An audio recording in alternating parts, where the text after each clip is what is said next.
ఈ విధంగా మిమ్మల్ని అందరినీ కలుసుకునే భాగ్యం కలిగింది. సంతోషము. ఈనాడు ఒక మహిళా సోదరిమణి సునీతమ్మ మన మెంబర్ ఆఫ్ పార్లమెంట్ గా అభ్యర్థిగా వచ్చింది. అరే బాబు మైక్ ఎక్కడ అయితే నేను మాట్లాడేటప్పుడు మాట్లాడుతూ సరే. అయితే ఈ నియోజకవర్గానికి అంటే మల్కాజ్గిరి పార్లమెంట్ ఎప్పుడైంది అంటే 2009లో అయ్యింది. 2009లో మొట్టమొదటిసారిగా మొదటి మెంబర్ ఆఫ్ పార్లమెంట్ ఎవరైనా గెలిచిండ్రు అంటే సర్వేస్ అతనాడు. అంటే మీరంతా తెలిసి మీరే గెలిపించిండ్రు 2009లో. మరి ఎంత మెజారిటీ ఇచ్చిండ్రు ఆ రోజు అంటే 1,00,000 పైచీలకు ఓట్లు. ఆమె మాట కాదు. నేను పేద కుటుంబం నుండి విచ్చేసినోడిని, ఒక దళిత జాతికి సంబంధించిన జనరల్ సీట్ లో నిలబడి 1,00,000 పైచీలకు ఓట్లతో నేను గెలిచిన సంగతి మీ అందరికీ తెలుసు. అంతకుముందు కూడా 5 సంవత్సరాలు మరి నేను 2004 నుండి 2009 వరకు కూడా ఈ నియోజకవర్గానికి ఎంపీగా కూడా ఉంది. సిద్దిపేట అక్కడి నుండి ఇక్కడి వరకు అంటే దాదాపు 10 సంవత్సరాలు మల్కాజ్గిరి సిద్దిపేట పార్లమెంట్ రెండు కలిపి నేను 10 సంవత్సరాలు ఇక్కడ ఎంపీగా కొనసాగి కేంద్ర మంత్రి సోనియా గాంధీ గారి దయతో కేంద్ర మంత్రి మీ అందరినీ ఆకట్టుకున్నా. మీరు పిలిస్తే వచ్చినా, మీరు వస్తే ఆదరించినా, పిలిస్తే బతికినా ఆ విధంగా పనిచేయడం అనేది జరిగింది. ఆ తర్వాత మనకి మల్లారెడ్డి గారు ఇక్కడ ఎంపీగా వచ్చింది.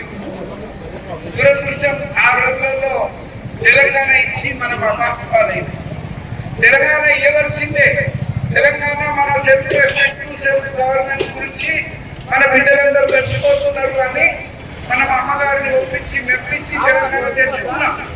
కానీ అరిచేతిలో సర్వీస్ ఇచ్చిండు కేసీఆర్. కాబట్టి ఈ తెలంగాణ ప్రజానీకమంతా కేసీఆర్ చేయడము, శ్రీమాంధ్రులంతా మరి తెలుగుదేశం పార్టీ చేయడం, నార్త్ ఇండియన్స్ అంతా మోదీ మోదీ మోదీ అన్నందుకు ఈ అలయన్స్ లో మరి మల్లారెడ్డి గారు గెలవడం అనేది జరిగింది. లేకపోతే మల్లారెడ్డి గెలిస్తే ఛాన్సే జరిగింది.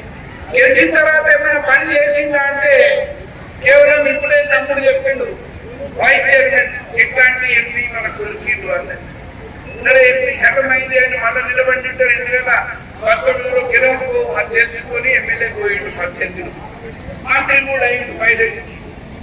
సరే ఏదేమైనా ఆయన చేసింది శూన్యం. తర్వాత తమ్ముడు రేవంత్ రెడ్డి వచ్చిండు. మనమందరం కలిసినాం, గెలిపించినాం. ఎంపీ అయిన తర్వాత పిసిసి దొరికింది.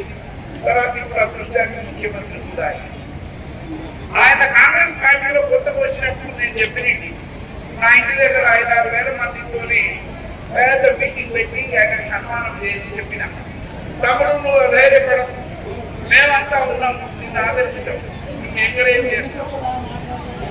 మీలో నేను డాక్టర్ మల్లి చెన్నారెడ్డిని చూసుకుంటున్నాను. తెలంగాణ రాష్ట్రంలో ఆంధ్ర తెలంగాణ 2 ప్రాంతాల్లో కూడా తెలిసి రాష్ట్రం అక్కడ మల్లి చెన్నారెడ్డి గారు ఒక గొప్ప నాయకుడు. అట్లాంటి నాయకుడు పుట్టలేదు ఈ దేశంలో. మరి అట్లాంటి మర్రి చెన్నారెడ్డిని నీలో చూసుకుంటున్నా, నువ్వు తప్పకుండా ఒకరోజు ఈ రాష్ట్రానికి ముఖ్యమంత్రి అయితేమని ఆ రోజే నేను చెప్పింది అన్నట్లే మరి ఈనాడు ముఖ్యమంత్రిగా చూస్తున్నాం. చాలా ముఖ్యమైన పాత్ర నిర్వహిస్తున్నాడు. మహారాష్ట్ర కష్టపడుతుండు, పని చేస్తున్నాడు, ఎంతో డైనమిజం ఉన్నది, యువకుడు, ఉత్సాహవంతుడు, విద్యావేత్త, మరి అందరినీ ఆకట్టుకుంటున్నాడు. ఒకడే నడుపుతున్నాడు మొత్తం తెలంగాణ రాష్ట్రంలో కాంగ్రెస్ పార్టీ. మరి సోనియా గాంధీకి దగ్గర అయ్యి, రాహుల్ గాంధీకి దగ్గర అయ్యి, అసలు భారతదేశంలోనే కాంగ్రెస్ పార్టీ అధికారంలోకి వచ్చే పరిస్థితి ఏర్పడేటట్టు పనిచేస్తున్నాడు. మనకందరికీ తెలుసు ఈ దేశంలో సెక్యులరిజం ఉండాలి, ఈ దేశంలో ప్రజాస్వామ్యం ఉండాలంటే ఈ మతతత్వ పార్టీ ఉండదు. బీజేపీ ఏం చేస్తుంది? ఈ 10 సంవత్సరాలు నరేంద్ర మోదీ కేవలం మరి ప్రచారానికి పరిమితమైంది కానీ ప్రజలకు ఇచ్చిన వాగ్దానాలు నెరవేర్చకుండా మళ్ళీ గెలుస్తా మూడోసారి హ్యాట్రిక్ కొడతా అన్నాడు. మరి అదే పార్టీలో అటల్ బిహారీ వాజ్పేయి గారు కూడా ప్రధానమంత్రి చేసిండు. కానీ ఆయన రిపీట్ కాలేదు. కాబట్టి మనకు ఒక చరిత్ర ఉన్నది. మన కాంగ్రెస్ పార్టీ 10 సంవత్సరాల అధికారంలో ఉన్నా మన్మోహన్ సింగ్ గారు ఒక గొప్ప ప్రధానమంత్రిగా పేరు తెచ్చుకున్న ప్రపంచంలోనే మిస్టర్ క్లీన్ అని అనిపించుకున్నా, అంత మంచి అడ్మినిస్ట్రేషన్ చేసిన ఈ దేశ ప్రజలు తిరస్కరించారు మన్మోహన్ సింగ్ గారు. ఎందుకు అంటే 10 సంవత్సరాలు అయిన తర్వాత ఇంకా మళ్ళీ అనుకుంటారు. అట్లనే మరి నరేంద్ర మోదీ గారు 10 సంవత్సరాలు చేసింది కాబట్టి ఆయన పని చేసిందా చేయలేదా పక్కన పెడదాం. కానీ 10 సంవత్సరాలు అయిపోయినాయి, ఆయన పక్కన తెలుపుదాం. ఇంకోసారి మళ్ళీ అధికారం ఇచ్చే సవాలే లేదని భారతదేశం అంతా ఎదుర్కొంటున్నారు. కాబట్టి కాంగ్రెస్ పార్టీ రావాలి, ఇండియా కూటమి రావాలి. మరి రాహుల్ గాంధీ గారు ఈ దేశానికి ప్రధానమంత్రి కావాలి అనే ఉద్దేశంతో భారతదేశం